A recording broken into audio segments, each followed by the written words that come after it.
Have you experienced the negativity that can come in your mind and can come out of your mouth to others? As life-giving moms, how do we replace that negativity with God's kindness? I have learned so much through the adoption process. My husband and I had 4 children, 4 daughters that were beautiful. When God spoke to our hearts about adopting older children, our sons, Alexandre and Ezekiel from Brazil, were both 12 and 8 when we as a family traveled to adopt them. This was a huge life change for us, but we knew that God had spoken. Nothing could have prepared us for how difficult that life change could be. But I remember both the sweet moments as well as the difficult ones. When we went to Brazil, and the first time that we met our son, Alexandre, which we call Dre,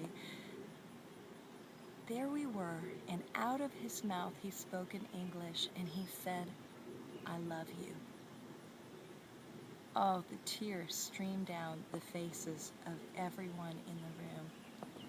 As out of my mouth I said, "Te amo." Our sons, Dre and Zeke, had been orphaned all of their lives. And here we were, taking these orphan boys into our home and helping them to become sons. With all of their special needs, we would find ourselves correcting this or correcting that, trying to instruct them to grow and to live godly lives when they had no foundation of that love and that safety in their hearts or in our home.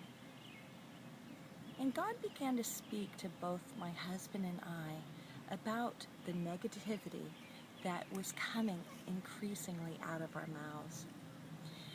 And as God spoke to us, He really confronted our hearts.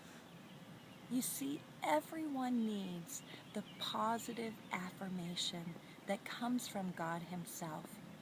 And we realized that our negativity towards them was being experienced as a lack of love and a lack of safety.